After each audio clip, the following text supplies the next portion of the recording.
అందరు కూర్చోండి, ఎవరు లేవద్దు. జగన్మోహన్ రెడ్డి సార్కి మా నమస్కారాలు. నా పేరు పట్రా ప్రభావతి, మాది దర్శి. మేము ప్రతి నెల ఉదయాన్నే వాలంటీర్లు వచ్చి తలుపు తట్టి 3000 పెన్షన్ మా చేతులలో పెట్టిపోతుంటే ఈ నెలలో మమ్మల్ని 3 చోట్లకు తిప్పారు. సచివాలయానికి వెళ్ళాము, ఇక్కడ కాదన్నారు. నాకు చదువు రాదు. ఇంకో చోటుకి వెళ్ళాను, అక్కడ కాదన్నారు.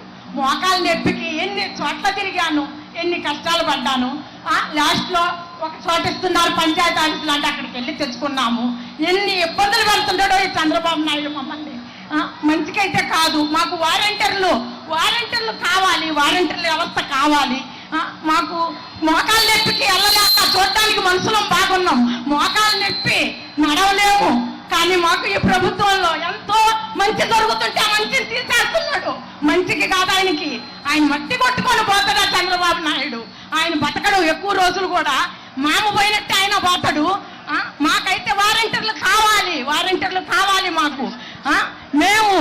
మాకు శివప్రసాద్ రెడ్డి గారికి మేము వాళ్ళు బుచ్చాపల్లి అంకాయమ్మ గారు శివప్రసాద్ రెడ్డి గడప గడపకి ఎట్లా తిరిగారంటే వాళ్ళు వచ్చి మాకు ఎంత మా ఇళ్లలో మేము వండుకుంటున్నామా లేదా, తింటున్నామా లేదా వాళ్ళు అడిగి కనుక్కున్నారు మమ్మల్ని. మా అమ్మకి ఓటు ఇంటికి మాకు రేషన్ పంపిస్తున్నారు, ఇంటింటికి రేషన్ పంపిస్తున్నారు. గడప గడపకి పథకాలు వస్తున్నాయి. కరోనాలో మాకు జగన్మోహన్ రెడ్డి గారు మాసులతో సహా ఇంటికి గడప గడపకు పంపించారు. రేషన్ ఉన్న ప్రతి ఇంటికి పథకాలు అందినాయి, ప్రతి ఇంటికి పంపించారు ఆయన. ప్రతి ఇంటికి ఆయన పథకాలు వచ్చున్నాయి మాకు. మాకు ఆ వ్యవస్థ కావాలి. వాలంటీర్ వ్యవస్థ మటుకు తీసేస్తే ఒప్పుకోము మేము. వాలంటీర్లు కావాలి మాకు, వాలంటీర్లు ఉండాలి మాకు.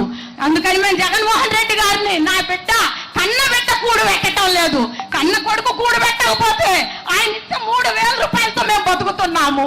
మాకు అన్యాయం చేయొద్దని మేము అడుగుతున్నాము, మాకు న్యాయం చేయమని మేము అడుగుతున్నాము. అంతే. జగన్మోహన్ రెడ్డి గారికి నాకు చదువు లేదు, నాకు మాట్లాడటం రాదు, నాకు చదువు లేదు, మీరు అర్థం చేసుకో. చాలా బాగా మాట్లాడావక్క.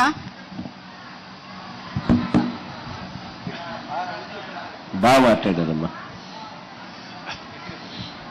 హలో అన్నా, జగన్